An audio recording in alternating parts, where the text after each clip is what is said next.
You know Gray Bar for electrical parts, but there's one more thing you may not be thinking of us for that can help maximize your next project's total value. Our pre-project planning services are designed to help you win the bid, save on labor costs, and keep your installers productive across your entire build. The sooner you call us, the better. Because when we're there from the beginning, we can anticipate your needs and help you solve problems before they become problems. Yep, Gray Bar does that.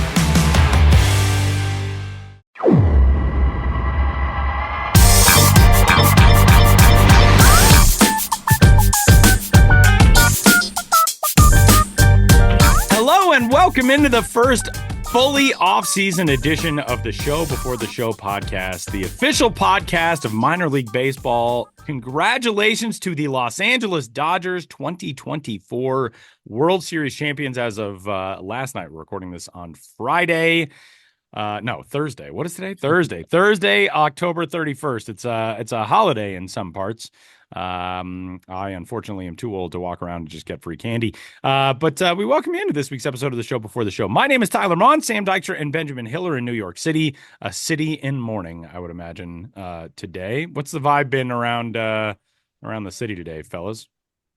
Yeah, well, right now it's a city in early afternoon. It's about 12:15 as we're That is true. recording. That is true. So not a city in mourning, but New York City is so big and diffuse and diverse that you don't really feel those kind of things. Like in a smaller, like if the Cleveland Guardians had just lost the World Series yesterday, if you were in Cleveland, you'd feel it everywhere. In New York, there's just so much going on all the time. Not to mention all the tourists. You don't really feel sporting events, wins or losses, just as something that the city is collectively feeling. People have too many rooting interests spread out over too many teams for it to really matter that way. Yeah, I mean, the one thing I always think about, and this is literally a more global example, but every once in a while you'll hear that UN is in session, and people will text me and like, "Oh, is traffic crazy? Like, are you just inundated with?" I'm like, I had no idea that was a thing today. Like, you're not really on that side of town anyway. Like, yeah, he could be speaking 5 blocks from here and it doesn't affect us whatsoever.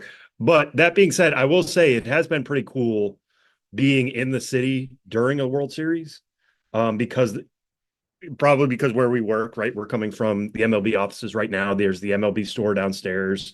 The B and the D trains come to our station here at 47th and 50th Street.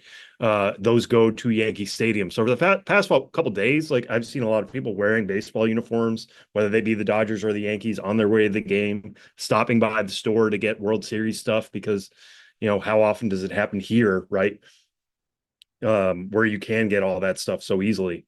I don't know, that part has been pretty cool. This morning, I didn't notice anything in particular. I come from Brooklyn, which is more of an outer borough thing. It's a little further from Bronx. I think I'm in more of a Mets area than a Yankees area. But I'm sure if we were in the Bronx right now, there would be a lot of low heads. It's disappointing to watch your team get so close to a World Series, especially the way the Yankees lost yesterday in Game 5, to go through that excruciating 5th inning. Which we'll be talking about for a long time, right up until spring training, which guess what happens in spring training, Tyler? Pitcher fielding practice. That's what happens in spring. I will say it was the World Series matchup that people can be like, "Oh, corporate guy, you work for MLB," or I was really excited for that. Like, I get it that to an extent it's, you're cheering for Standard Oil against Microsoft. And we had that conversation a little bit last week, but like to get just a baseball series between those two teams, I was like, as long as this goes 7 games, I'm going to be thrilled. And then like, it was like a little bit of a clunker. The only people who I have come across who have not felt like it was a little bit of a clunker are Dodgers fans. And I get it. Well, the games were fine. Yeah, the games were really Game 1 was amazing. Yeah, we got a walk-off grand slam in the World Series. That was cool, but it was 5 and games. Then Game 2 ended again with the bases loaded when Jose Trevino hit the ball pretty squarely, but just not in the right direction. Yeah, the games yesterday were was good. A killer comeback. Like, well, to an extent, I will say though, like a less a less dramatic, exciting comeback. That was like an uncomfortable comeback where it was like, God, have the Yankees played in the field before? Like, what is this team? Like, it was just like an ugly game. It was like a little, I don't know. I was hoping for like, 7 games is the greatest World Series of our lifetimes. And it was good. It's any World Series is fun and it's amazing. I wanted 7 games selfishly, as I say every year on this podcast, because I just don't want baseball season to be over. So it's kind of like, all right, a 4-1 series win. Yeah, it's kind of unfortunate that it is going to be only 5 games because I think we can look back at individual moments and be like, this was full of them. Exactly. But it was only 5 games worth. Exactly. It wasn't 6 or 7. The games were great, but for it to finish a 4-1 series final is like, oh, well, that's kind of a letdown. When the Yankees, when Aaron Judge homered yesterday, I was like, oh, this is gonna go 7, and then it was like just the weirdest way to blow a 5-0 lead. It was very strange. Very strange. All right. Well, this is a minor league baseball podcast. Enough of that nonsense. What are we talking about the World Series for? The biggest baseball event on the planet? What? Wherever you found us, thanks for joining us on this week's episode of the show before the show. You can get in touch with us, podcast@milb.com.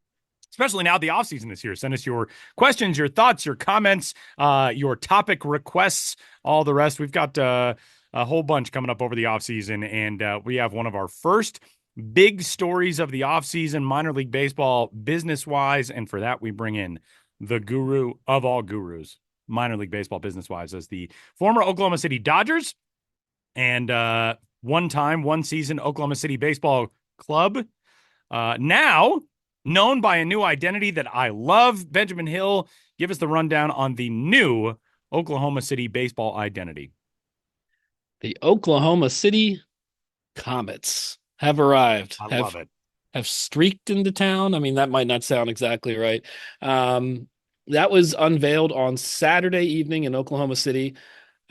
Coincidentally, ironically, I don't think it was ironic, but they unveiled this, the Dodgers AAA affiliate, at the exact time that Game 2 of the World Series was getting underway against the Yankees. So they made a little news of their own during their parent club being in the World Series, and this was obviously a long time coming. Oklahoma City is at a team in AAA, starting with the American Association going back to 1962. That team was the 89ers for a lot of years, for decades and decades, about 35 years. Then it was the Red Hawks, and then the Los Angeles Dodgers purchased the team, or parts of the Los Angeles Dodgers ownership group purchased the team.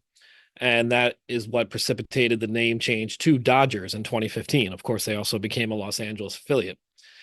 And then prior to the 2021 season, Diamond Baseball Holdings bought the Oklahoma City Dodgers. And that precipitated a move away from the Dodgers name, even though they were remaining a Los Angeles Dodgers affiliate. So this has been a long time coming, this new identity. And, I think they hit some roadblocks in the rebranding identity process with, deadlines and approvals and whatever they needed to get it all ready for last season, which is what led to the Oklahoma City Baseball Club identity that Tyler mentioned earlier, a one-year placeholder in 2023. And now finally, 2024, well, here in 2024, for the 2025 season, Oklahoma City's minor league team is now officially the Comets. So yeah, let's get into that. The Comets. Why is Oklahoma City's baseball team the Comets? Before I talked to their president, Michael Burns, last week, I started Googling around like Oklahoma City Comets, just trying to find some historical connections, some recent connection, and couldn't find much. So then when I was doing an interview for the story, I was like, why is it the Comets? And there is not a big elaborate backstory really, but the most concrete connection between Oklahoma City and the Comets, or the state of Oklahoma and the Comets, especially in a baseball realm, is that Mickey Mantle, probably the greatest player to ever come out of the state of Oklahoma, grew up in the small town of Commerce, Oklahoma, and he was known as the Commerce Comet. And for those of you who don't know, the Oklahoma City's ballpark, Chickasaw Bricktown Ballpark, is located on Mickey Mantle Drive. There's a statue of Mickey Mantle in front of the ballpark. There is our Mickey Mantle like logos on the end caps of every row of seats and throughout the entire stadium. So they've always paid tribute to Oklahoma baseball legend Mickey Mantle. Commerce, if anybody is wondering, is like 200 miles northeast of Oklahoma City. Right. It's a small town, not particularly close to Oklahoma City. It's if you look at it on Google Maps, the first thing that pops up says Mickey Mantle's childhood home, which is very cool. But that's definitely what Commerce is known for. Yeah, without a doubt, a small town. Um, so there's that connection to an Oklahoma baseball great. I mean, maybe slightly awkward that it's a Yankees great as well, as part of an identity unveiled during the World Series in which the Dodgers were playing the Yankees, but doesn't really mean anything in the long run. But the branding does not have anything tied into, Mickey Mantle specifically.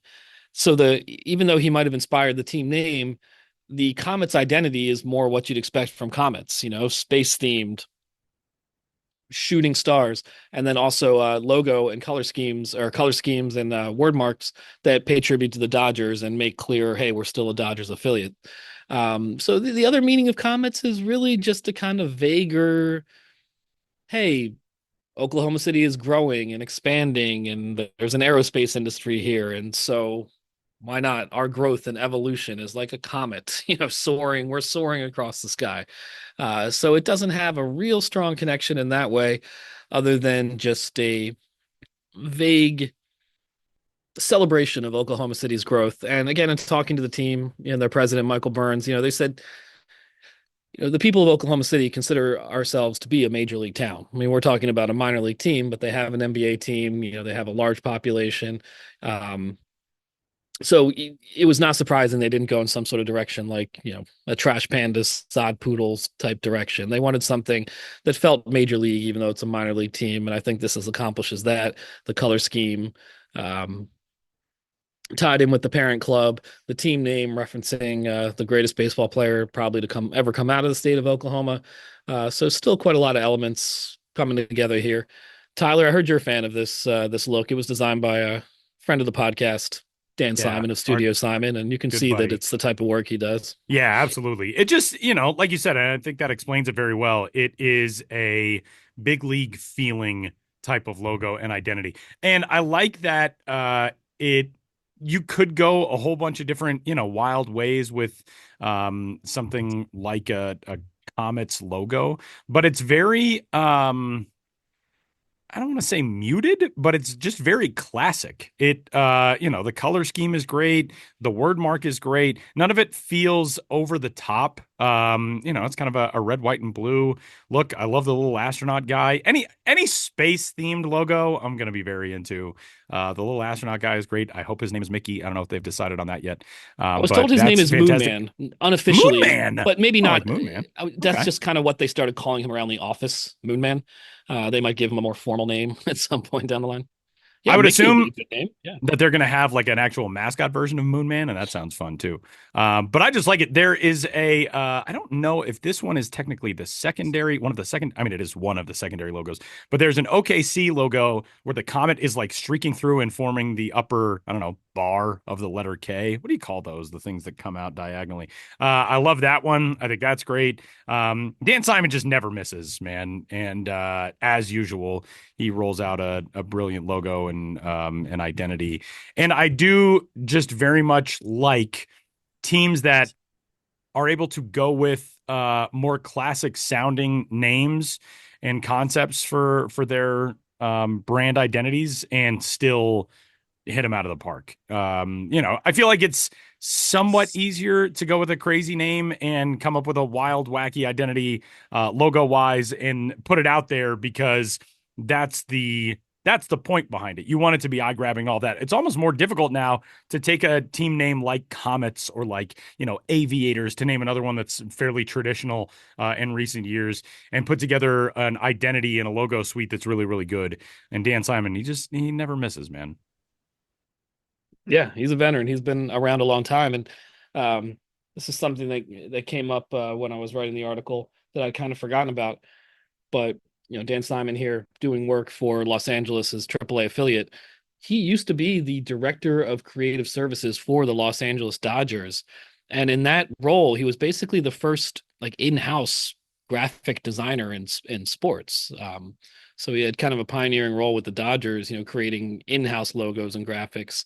And, that was a key part of his professional growth. And then he left that job to form Studio Simon and do his own work, which we've seen across the the minor league landscape for quite a few decades now. We'll get Dan back on the show at some point and talk about these things. I think he's a good off-season guest to have. Good guest to have, period. But in the off-season, you can just kind of talk to people just because you want to. That's always a fun way to go about booking a guest for the show. Like, we actually just want to pick your brain for like 30 minutes. But I love it, man. I think it's great. I also think Oklahoma City, it's kind of been wandering a little bit in the wilderness as far as an identity for that team for a while. And I mean, just like a visual identity, but like the Dodgers identity, it's fine. But a parent club identity, for me, a parent club identity is kind of lame, especially at AAA. Like, it just feels like you belong to the city. You are a franchise that the city has supported and been attached to for so long. Give them something unique. Give them something to be theirs. And Comets feels very easy to wrap your arms around. If you're a kid growing up in Oklahoma City and that's the thing that you're excited for, now you got like, oh, this is my Comets hat. I'm going to go grab my Comets jersey before I go, kick a ball around playing kickball in the neighborhood. I don't know. I just think it's great. I love it. I think it's terrific.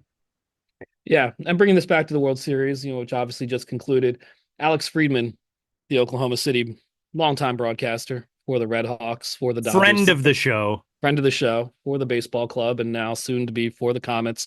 He's always been a great curator of weird, strange, surreal baseball information. And he tweeted this out yesterday. 4 of the last 6 World Series have been finished by a former Oklahoma City pitcher. That's a pretty remarkable run. 2019, Daniel Hudson. 2020, Julio Urias. 2023, man, how do you say it? Josh Sborz. And 2024, Walker Buehler. And it was almost Daniel Hudson again, who could have been the first player to ever get the last out in the World Series for 2 different teams. But Dave Roberts decided, no, I don't want to make history in that way. I just want to put Walker Buehler out there and have him blow everybody away. But that is very cool. And I did, when I posted on Instagram that I loved the Comets identity, Alex Friedman was the first one to give me the heart. So I felt good about that because that means he's happy with it too. And he's the greatest. But congrats to Oklahoma City. Congrats to the Comets, the front office. You crushed it. Dan Simon, you always crush it, as we know. What are we looking forward to, Ben? Who do we have up next? Do we have any? Do we know? We talked about this last week. And I know what's next. It's more of a refresh than anything major, but I'm not sure if they've announced it. So, but there'll be some stuff next week. And plot twist: it's the New York Yankees. They're changing things up. They're changing. Yeah, you never know in this crazy industry. But in lieu of talking about what's next, because we obviously have some stuff up next, and I can't recall what is public or not. Let's look back, Tyler. I think you'll get this very quickly. Maybe you, Sam, but 17 years ago today, what minor league team unveiled its new identity? 17 years ago would be 2007. I feel as though it has to be the New Hampshire primaries. It was not. Dang it. Now, we're talking on Halloween. So what team might have had extra incentive? The Casper Ghosts. Yes. Oh, my heart. 17 years ago. The hat is too far away to reach, but it still feels like 5 minor league lifetimes ago. Yeah, the fact is, I found a story I wrote about it, and I was just like, I can't believe that was the same person who wrote this, who's still doing this job. 17 years.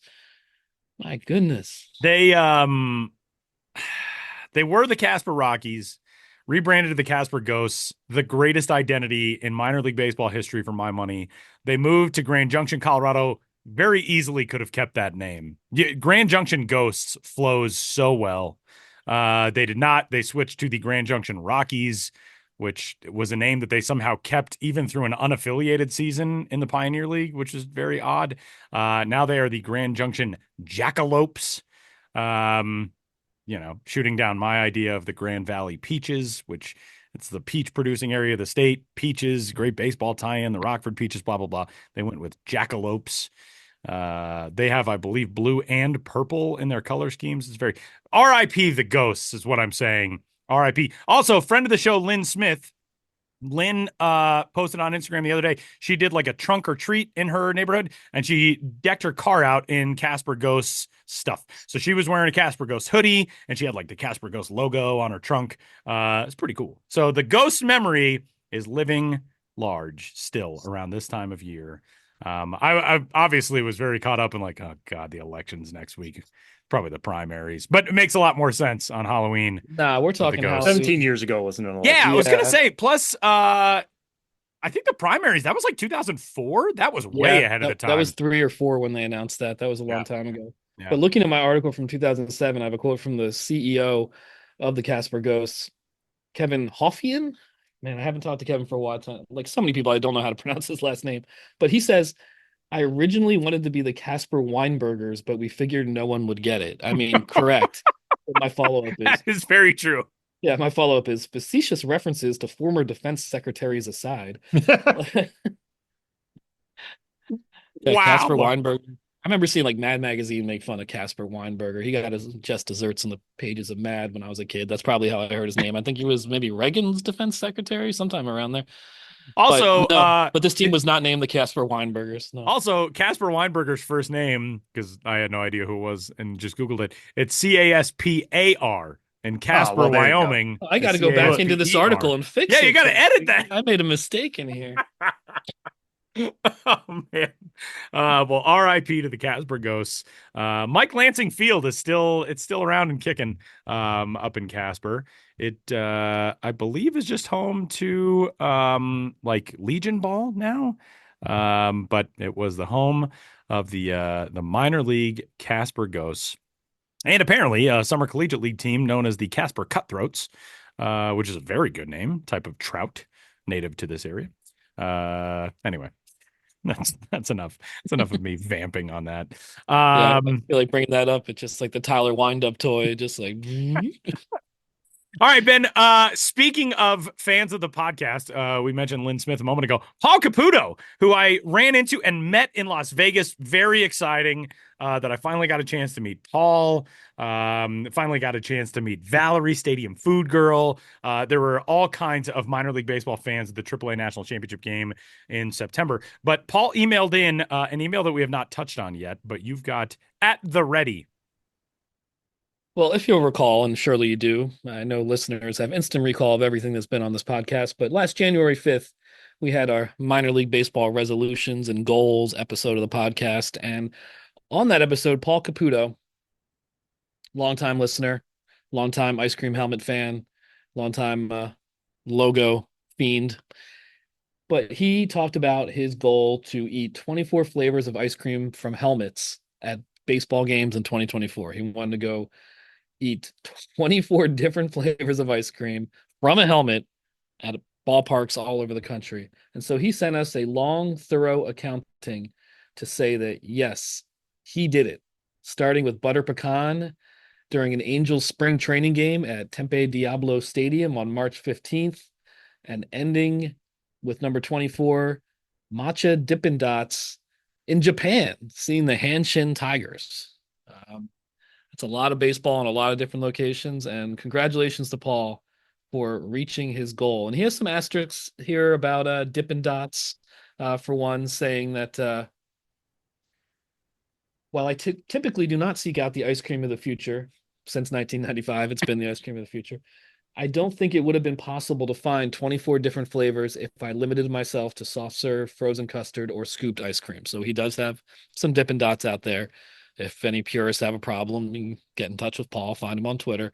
And he also did count occasions where I had 2 flavors in one helmet as 2 flavors, provided, of course, that they were both unique to the list. So you could get different flavors in a helmet and have them count as 2 as long as they were 2 unique flavors. So Paul put a lot of time into this, really thought about the nuances, probably anticipated any debate that might arise, but I think let's sanction it. We're the official governing body of these challenges. We are. That is true. The 3-person committee has decided that. There's one that he had in New Hampshire that I want to revisit real quick. Ben, if you could scroll down. Oh yeah, bacon maple whiskey. Yeah. Oh. Yes. Yes. 100%. I want that immediately. 100%. Yes. Because I was thinking, I was going to ask as we started talking about this, like, how many flavors in do you think you get before you're just like, not wild about it? Like, I guess you're ordering at all different places. So the likelihood that you're going to find one that you're just like, oh, I don't have any interest in ordering this, but I have to order it because it's a new flavor, that's probably not super high. But like, This is kind of oddly enough because it happened at my former ballpark. But number 8, he had cherry vanilla hard ice cream in Myrtle Beach. Cherry, like I'm never ordering a cherry ice cream. And, I'm just not a fruit in the ice cream kind of person. I mean, that's fine, but I think for the purposes of this list, you would tell it. Yeah, well, that could be too. He also, in Fort Collins, in my home state, he had chocolate cherry hard ice cream, the Fort Collins Foxes game. Yeah, again, it's like Black Forest, like that has cherries, right? Doesn't that have cherries? Coconut or something? Which the fact that like a German concocted thing, maybe that's German cake, German chocolate cake, but that has coconut. There's no coconuts growing in Germany. What are you doing? But I don't know. There are only, as I stray from chocolate, that's like he kicks it off with butter pecan. I'm good with that. But the further I stray from chocolate, the less into it I am. It's got to have some chocolate element. That's why the toughest tests are reserved for our toughest soldiers. Like that's why you're not out there doing this work, Tyler. That's why Paul we had to send someone only as bold as Paul. Yeah, Paul. You're sitting there like, no, I don't want cherries. Meanwhile, Paul's like, I understand the mission clearly. I do absolutely love that Paul got to complete this in Japan at the home of the Hanshin Tigers to go to Koshien Stadium, which is, he refers to it as a bucket list trip. That is a bucket list trip for any and all baseball fans who are, somewhat into the international game or, the amateur game. But that's very cool to have finished that. Also, yeah, when are the Ice Cream of the Future people? It's been 30 years at least. Come on. Change the name up. Ice Cream of the postmodern era. Yeah, right. Ice Cream of the early 90s. Yeah. Honestly, with all the 90s nostalgia right now, it would probably crush for Dippin' Dots. This isn't a Dippin' Dots marketing meeting. What are we talking about? All right, Ben, that is Benjamin Hill, who you can find on Twitter, on Instagram at Ben's Biz, at the Ben's Biz, and of course you can check out all of his stuff at MILB.com. Coming up, Sam, we're gonna go. You are freshly back from the Arizona Fall League. As we know, you were pretty much a resident of the Grand Canyon State for the last 3 weeks or so. We're going to hear from some AFLers. Give us what we got. Yeah, so it was only 2 weeks. I don't want to give myself too much credit for being down there so long, but it was a very fun 2 weeks. Tyler, you and I can talk about this after our interview segments, but every day I was going to games, sometimes double headers. Sometimes there was even a triple header in Goodyear, and writing stories off of those games and talking to as many prospects as I could about what they were doing in the AFL, the seasons that they had. Maybe they were coming off injury in the case of one guy we'll talk to later.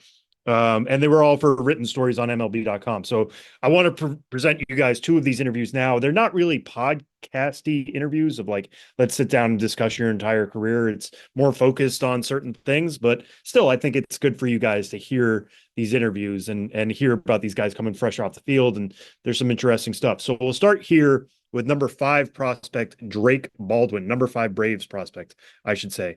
Drake Baldwin, the thing that some of you might know is that he's off to play for Team USA in the Premier 12 tournament. That's something very much on your radar, Tyler. Actually, as we're speaking here today, I think his final day in the AFL was on the 30th. He was joining the rest of the Team USA team in Phoenix on the 31st, so not like he's going very far.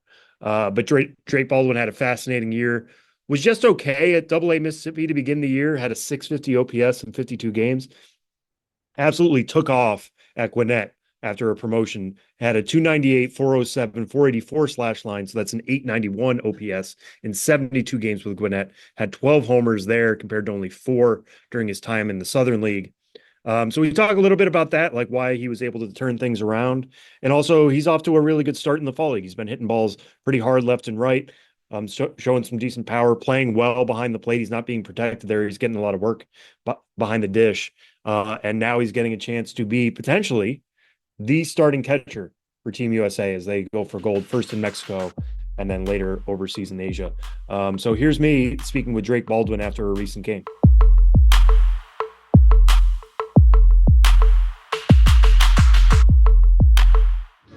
Drake, first off, I think you've reached base 9 times in your last 2 games. How well are you seeing the ball right now? It's definitely been good. I mean, changed something around with my swing, but just really trying to focus in on our approach and seeing the ball over the plate and swinging at the pitches I want to, and it's been paying off these last couple of years. Yeah, is that a mechanical adjustment? What changed? Yeah, I mean, just a little bit more like get my nose in there, stay a little taller on my backside, and then just try to swing at the pitches I know I can hit. So, and I've gotten a couple of those, and I haven't missed them. At what point did you make that change?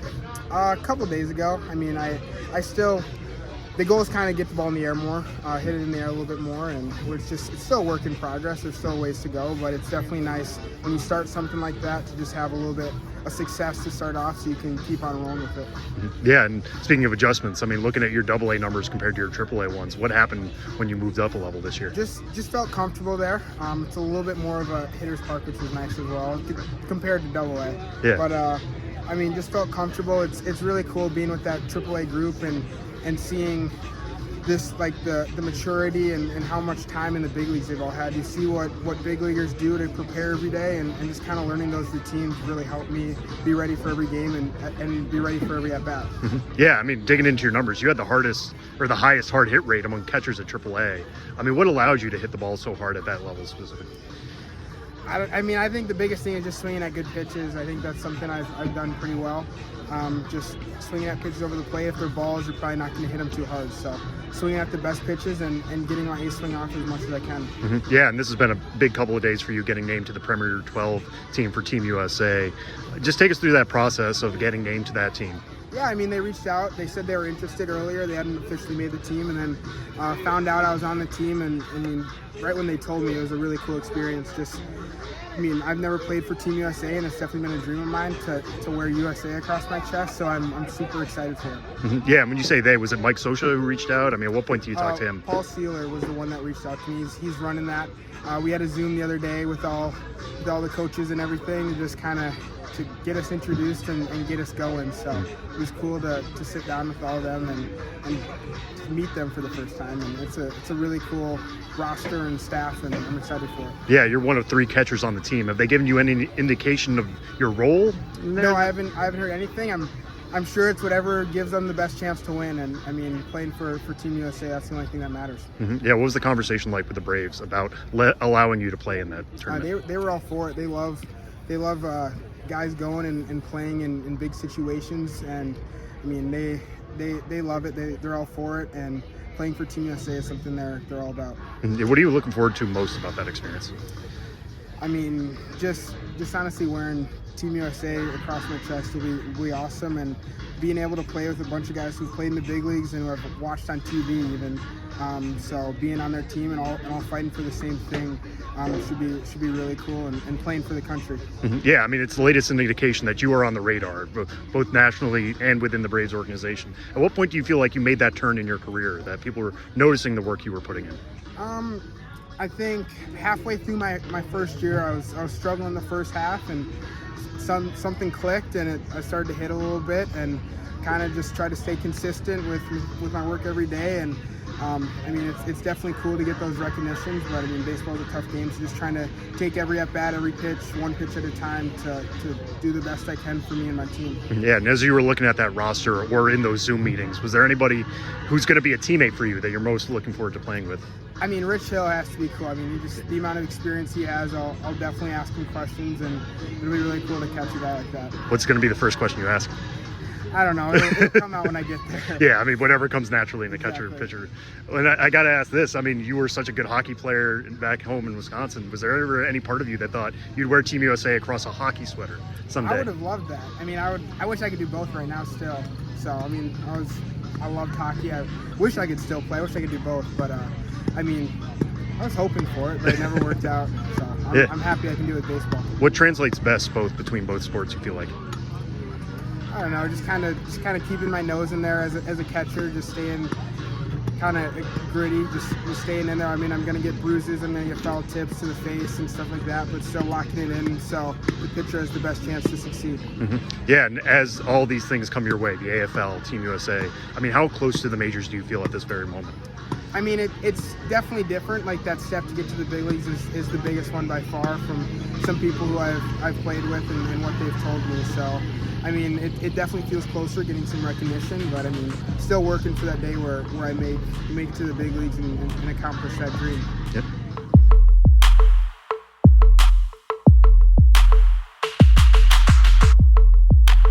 Our thanks to Drake Baldwin for speaking to me again earlier this week, or I guess very tail end of last week, about that whole experience and him getting to play in Premier 12. And I'm glad we touched a little bit on his hockey career. He led the state of Wisconsin in goals scored as a high schooler, as a junior. So me asking about that was not like, oh, you played some puck during your time. And that's not like a week. It's not like, oh, he led the state of, somewhere where they've barely heard of hockey. Like Wisconsin high school hockey, that's a very impressive accomplishment. Yeah. And right after we stopped recording that, one of the communications officials with the AFL, Julia Walter, went up to him and was like, did you play goalie? Like, what did you do? Well, because I just asked about hockey. She didn't hear about goal scoring or anything like that. Because you would think as a catcher, you're probably the guy donning the mask. Yeah, you would think that the tools would transition. Yeah, but he said no. He was definitely a goal scorer, and I liked his answer in that. He's like, you have to be physical. You have to get your nose in there. That's something I'm not afraid to do as a catcher. Like, I will stand back there. I'll take whatever beating I'm going to get because of my hockey background. So very cool to catch up with him. Now let's pivot to a second interview with Edwin Arroyo, who's currently number 65 on the MLB pipeline, top 100. If you haven't heard from Edwin Arroyo a bunch this year, there's a reason for that. He suffered an injury at the beginning of the spring, a shoulder injury that required surgery. He missed the entire year, didn't play any minor league baseball at all this year. And when that happens, you think like, okay, could he maybe play in the fall league? Would they want him to do that? Or do they just call 2024 a loss? Well, it ended up working out pretty well. He did get to play in the fall league. He's looked pretty good out there, especially the defense. That's always been really special for him. He was a second round pick by the Mariners a few years ago and then moved to Cincinnati in the Luis Castillo trade. That I'm sure many of you recall. So he's coming up on a big offseason, trying to prove major league readiness, somebody who's already seen AA ball. But we talk about the recovery from that, some issues that was lingering, and what it was like just trying to come back from a shoulder injury, something that you use both at the plate and in the field. So this is me speaking with Edwin Arroyo.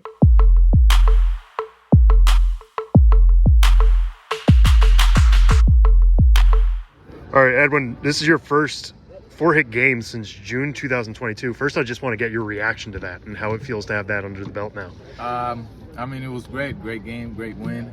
I was trying to get that 5th one, but I couldn't, so that's all right. It was a good game. I feel really good right now, and just keep it going. Mm-hmm. How far of a lifetime ago does that feel? June 2022. You were in Modesto. You were a Mariners prospect. A lot of different things have happened since then. Yeah, I mean, a lot of things, like you said, happened after that. But I didn't play last year, so I couldn't really, test myself there. But I mean, I feel like I'm back to it, and hopefully I can get that physical soon. Yeah, and you were talking about playing instructional ball and getting back to the fall league, but has there been a moment where you felt like, oh, I feel like an everyday ball player again? Yeah, in instructional, I started playing, getting back to it, feeling myself, and just here I feel like I'm, there's freedom, so I can just, be me, and, I'm like actually back to it. Yeah, when you say be me, how do you kind of define yourself as a hitter? I mean, honestly, I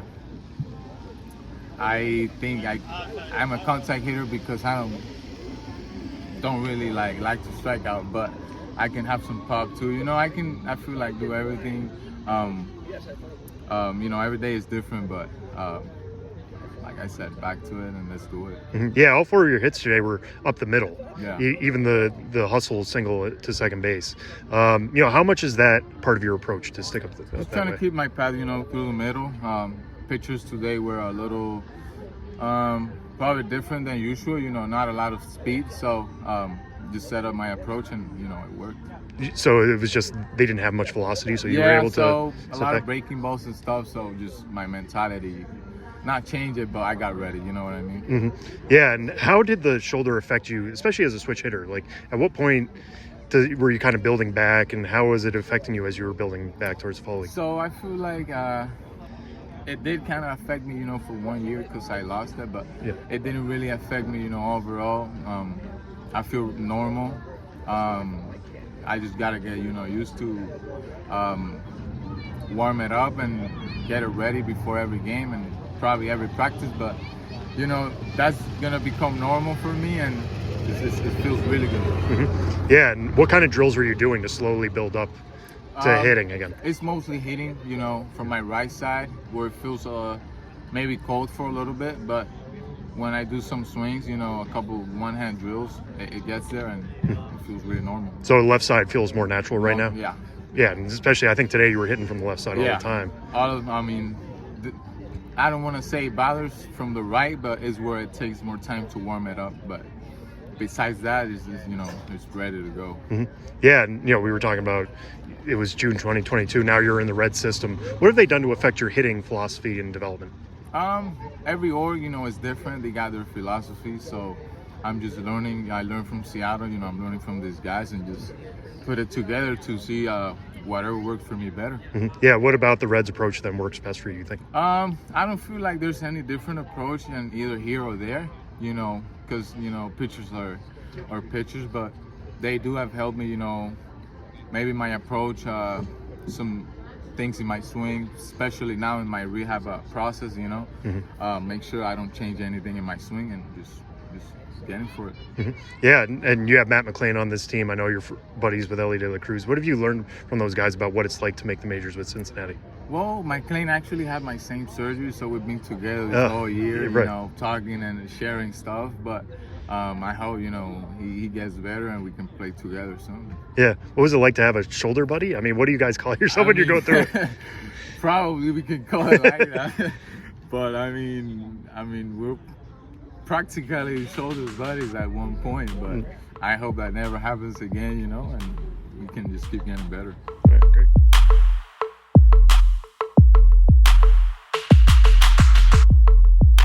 Well, as we noted, back from the wilds of Arizona, Sam Dykstra has returned to the Show Before the Show podcast, and he has brought his podcast interviews along with him. Great stuff from the AFL that you just heard, and we're going to hear more about the AFL. We talked a little bit last week, Sam, about just what a fun experience the Fall League is, but you were really excited when we talked because you were headed to see Andrew Painter pitch for the Glendale Desert Dogs. He now has 4 total appearances under his belt, but this is a big stage right now for Andrew Painter coming off the injury and Tommy John and all that. Missed the 2023 season, of course. 2024 now getting back into form. The guy who we anticipated seeing.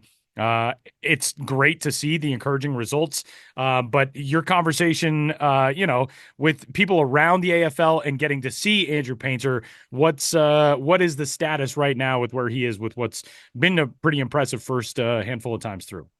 Yeah, I mean, it's been good that we're having this conversation now on Thursday because he's actually pitched twice since we last recorded. I caught the first of those 2 starts. Jonathan Mayo saw it last night. So we have 2 different write-ups for you to read on Andrew Painter because anytime he takes the mound now, it's going to be capturing attention because he is the big pitcher out in the desert. So he's had 4 starts so far, 10 innings, 10 strikeouts, only 1 walk. He's given up 3 earned runs, 1 home run. But both of his last 2 starts have been scoreless over 3 innings. On the October 30th, he had 3 innings, 2 hits, no strikeouts, no walks, 3 strikeouts. On the start before that, when I caught him on October 24th, 3 innings, 1 hit, no runs, no walks, 3 strikeouts. Again, the stuff has been really good. It's been back to where it basically was before the injury. He's continuing to pump upper 90s with the fastball. Shape isn't necessarily great with it so far, but the fact that the velo is there, that's certainly promising. He's got a curveball in the low 80s. He's got a changeup that's around 90, 91. I didn't get to see him throw that much because on the day I saw him, he was going up against the Salt River team that was especially righty heavy. I think 8 of their 9 starters on the day were right-handed batters. So he just didn't need the changeup whatsoever. But he got to break it out a little bit more last night. But the pitch I want to focus on here is his upper 80s breaking ball. And it was something he was toying with in spring training in 2023 before the elbow injuries. As many people will recall, Like he was really showing out in spring training. Was coming off a breakout year, which he had an ERA below 2 across 3 levels.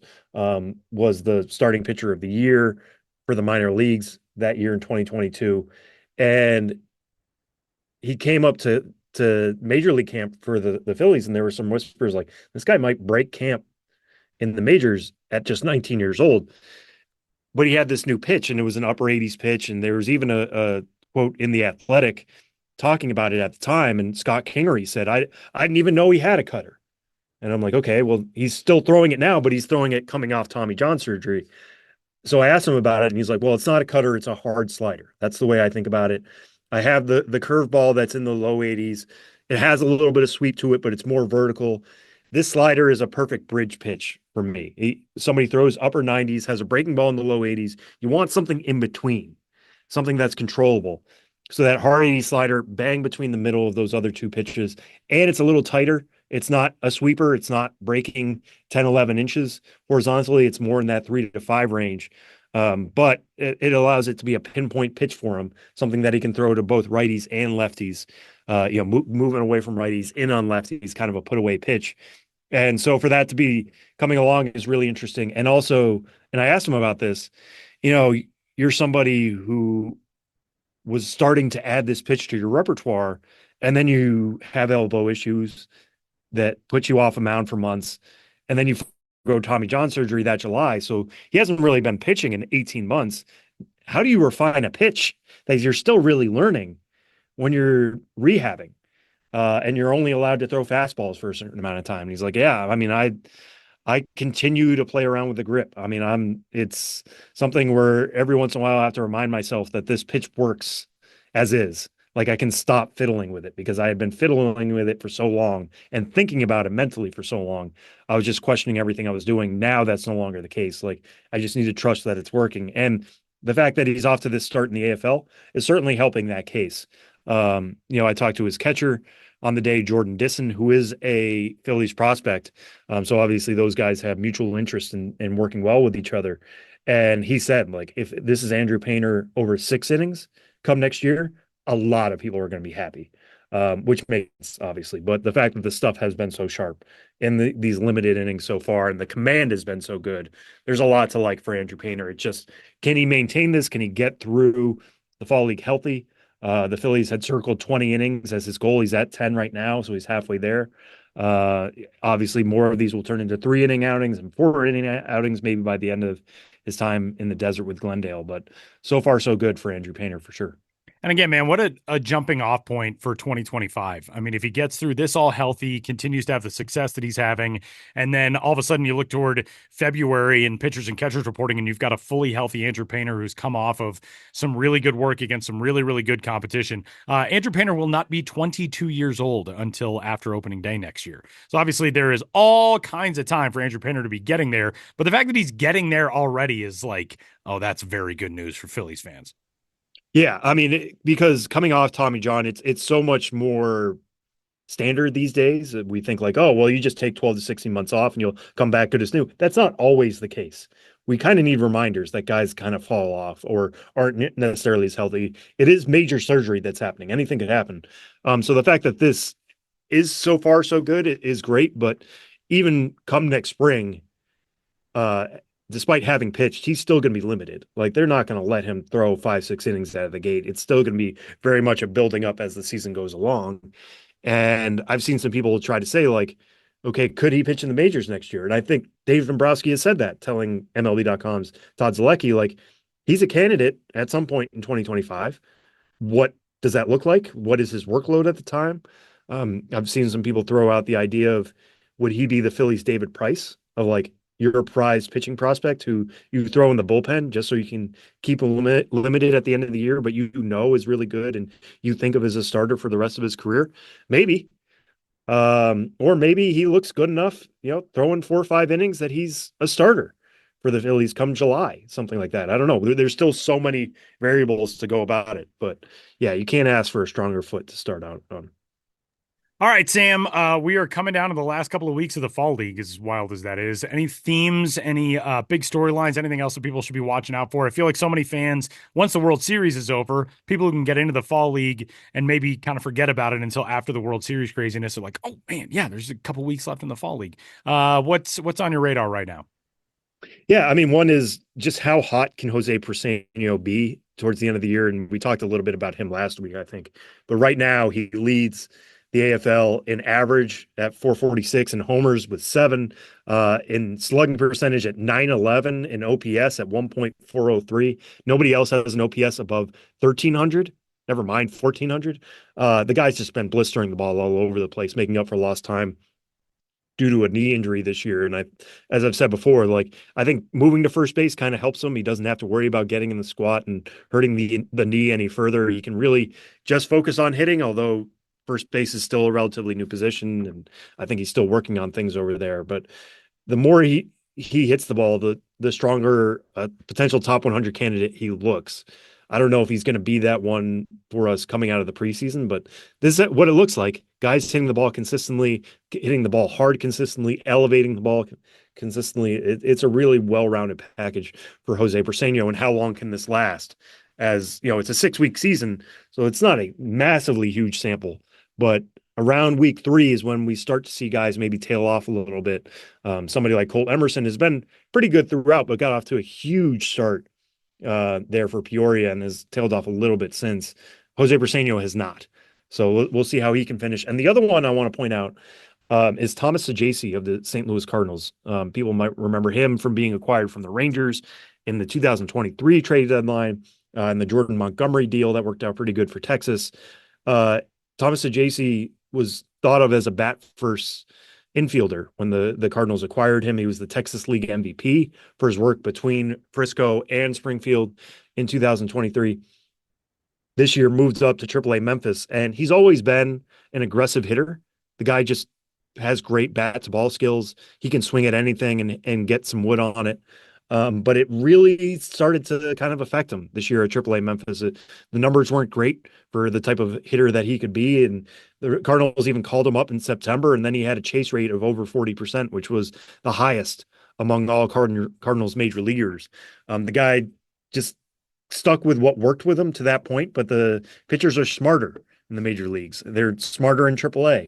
They have better stuff. So when you could usually rely on hitting a 92-mile-an-hour fastball that was up and away and putting it to right field, all of a sudden that's a 96-mile-an-hour fastball that's located in an even better spot still out of the zone, and that's a ground out to second. So that was happening pretty consistently with Thomas Saggese. Now you look at him so far in the fall league, he leads the fall league right now in on-base percentage at 561. The guy is reaching base more often than, or more than half the time he's coming up to the plate so far. And you shouldn't be shocked for like a guy who has major league experience, even if it wasn't great major league experience, leading the fall league in a category when he's going up against, players who don't have that experience in the show. But still, for his profile to turn like this, I think is especially promising, because there can be wild guys in the AFL, and he could have just stuck to what worked with him before. Like, yeah, I'll just look like the AA version of myself, still getting swing happy. And he told me it was an illuminating conversation with Cardinals coaches and specifically with Cardinals reliever Andrew Kittredge that would kind of taught him like, hey, man, you don't need to swing at everything. Kittredge told him essentially, like, we're pretty good pitchers up here. We don't have the crazy control that you think we do. We're going to put it in the zone a decent amount of times, but like hunt those pitches in the zone. Don't assume that every pitch we throw is going to be a strike. Just hunt the pitches you can drive and move from there. And Thomas Saggese is doing that to this point in the AFL. We'll see if it sticks. As we've said multiple times, this is not a great year for fall league pitching. So what happens when he gets tested again? Probably at Memphis to start next year, but maybe knocking on the door of the major leagues. They've only played him at second base so far in the fall league. That could be a tell of where they expect him to stick. But yeah, I mean, beyond that 561 on base percentage, he's batting 419. He's got an OPS he's got 12 walks compared to 9 strikeouts in 12 games. So Thomas Saggese is doing everything he can right now to kind of turn around what his profile was. And it certainly turned my head when I got to see him a little bit. And I'm glad I spoke to him about that, because that conversation certainly makes it seem like a light went off in his brain.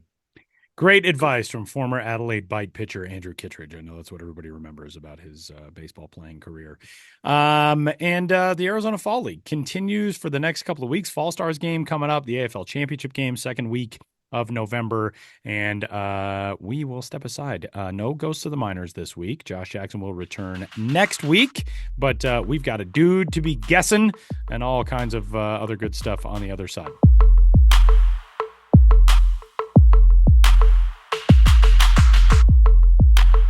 Well, huge thanks to Drake Baldwin and Edwin Arroyo for joining us on this week's episode of the show before the show, the Atlanta and Cincinnati prospects. And before we get out of here, we have a dude. Time for Name That Dude. Sam is the dude knower. Ben and I are the dude guessers on this week's episode of the show before the show. Sam, you have done the appropriate background and filtering, because we realized, like, as we started doing these, that sometimes we would pick guys that were kind of problematic, and then we would realize it and be like, oh, we should probably not do that. So give us the lowdown. Who are we guessing about today? So this dude, it'll become, well, once we give more details, it'll be especially obvious why I'm picking him, but it might be a little obvious straight from the go here. This was a pick by the Dodgers in 1979. So we're going pretty far back here. Pre the show before the show host members. Well, Ben was little. I was a baby. Wow. Okay. All right. So basically pre-sentience, really. Yeah. Precognition of the show before the show.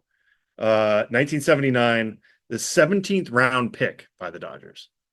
So going pretty low here. He was taken out of Bowling Green State University. There might be a lot of people in Bowling Green, Ohio right now who already know who I'm talking about, but doesn't appear that's anybody on this show.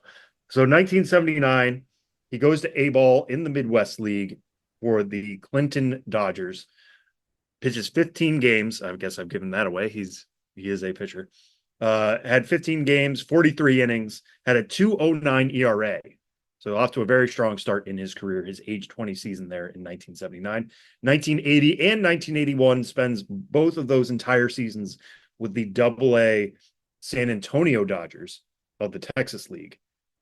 It was the Dodgers both of those years. Didn't pitch more than 109 innings either year, but was a closer, interestingly.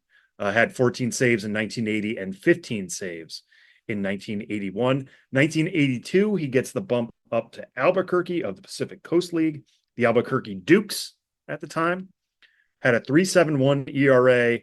Still not really starting all that much, but did throw 123 and 2/3 innings that season. 1983, also with Albuquerque for much of that year, 49 games, 134 and 1/3 innings, made 16 saves. He debuted with the Dodgers in 1983. 1984, that was his first year in the bigs full time. Pretty much pitched the remainder of his career in the major leagues. He had looks like some rehab stints in 1991 with Bakersfield, then known as the Bakersfield Dodgers. San Antonio, now they were the Missions by then in 1991, and Albuquerque were still the Dukes in 1991. And then he had another stint with San Bernardino, the Stampede, in 2000, his age 41 season. I think I've known this one for quite a few minutes now. You probably have. Because after Fernando Valenzuela passed away, I started looking at Fernando's minor league stats, which he was not in the minors for very long, obviously. But that led me to look at some of those teams he was on, and I saw that when Fernando was on the Missions, it marked the first time that he was a teammate with Oral Hershiser. Oral Hershiser was Oral correct. Hershiser. I don't think I ever knew that Oral Hershiser went to Bowling Green.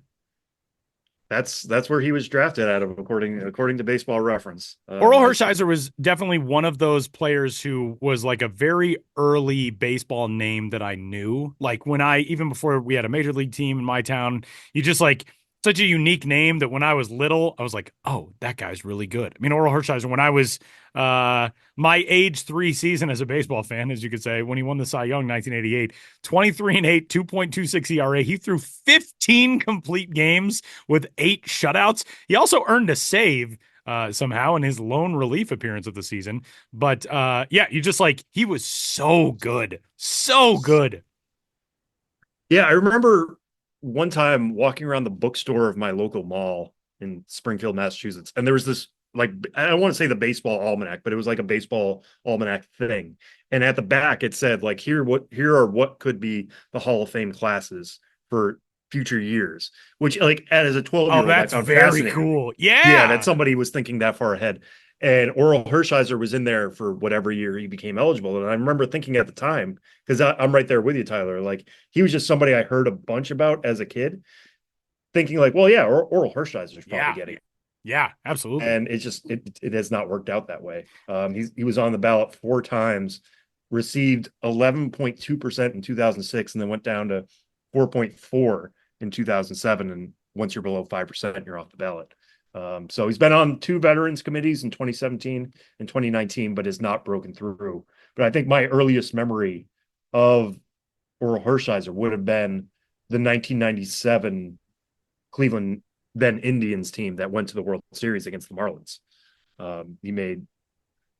He appeared in 2 games for that team that year. Let me try to get up his numbers here real quick.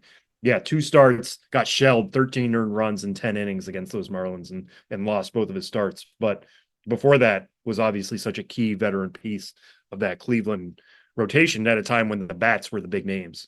You think about all those, the killer hitters in that Cleveland lineup that got them to that point. But he was the veteran arm kind of bringing them along. I mean, if you look at his first 6 full big league seasons, like, very much Hall of Fame track. And then 1990, he only pitched in 4 games that year. And a quick Google brings up this story from much younger Bill Plaschke at the Los Angeles Times from April 28th, 1990. Quote, Oral Hershiser's 1990 season ended and his baseball future was placed in doubt Friday when doctors finding major damage reconstructed the major ligament structure in his right shoulder. Quote, we found more damage than was evident on the MRI exam, said Dr. Frank Jobe, referring to the magnetic resonancy image examination. I guess they still had to explain what MRI was in 1990, which revealed Hershiser's problem Thursday. Then a continuation of the quote, the decision was mandatory to reconstruct. It was the rotator cuff and some of the other ligaments in the shoulder. Did not know. Yeah, only pitched 4 games that year, 21 games in 91. Really from 92 on, he was almost a regular every season. He in 94 only pitched in 21 games, obviously due to the strike. 95 shortened a little bit, 26 games due to the late end of the strike. But yeah, you look at those first 6 seasons. Finished 3rd in Rookie of the Year voting in 84, 3rd in Cy Young voting in 85, 86 by his standards, kind of a mediocre year, but then 87 an All-Star, 4th in the Cy Young voting, 88 an All-Star, Cy Young winner with that incredible season. He also finished in the MVP voting in 1988, 6th in that, and he won a Gold Glove. And then in 1989, an All-Star, 4th in the Cy Young voting. Yeah, a very amazing career for Oral Hershiser. Yeah, and that 88 season, I mean, obviously that was a world championship team. And then also that was when he had the 59 inning scoreless streak, which I believe he got that 59th inning to break the record that was Don Drysdale's record. I believe he got that by pitching the 10th inning of a shutout. It was that era. It was that kind of thing. Like, that's amazing. And that's how I first remember him. A little older than you guys. I was 9 years old then, and tapped into baseball enough that he was a national story. And 10 shutout innings on the final game of the season. Yeah, that's amazing. Like, the game needed to go to extra innings for him to break the record for a single year. That's incredible. Did that, and he still posted 0. And he still did it for 10 innings. That is unbelievable. A great dude choice, Sam, for this week's episode of the Show Before the Show. Well, that'll do it for us. Big thanks again to Drake Baldwin and Edwin Arroyo for swinging by, and for Sam Dykstra and Benjamin Hill. My name is Tyler Maughan. Congrats, Dodgers fans. Enjoy it. We'll catch you all next week.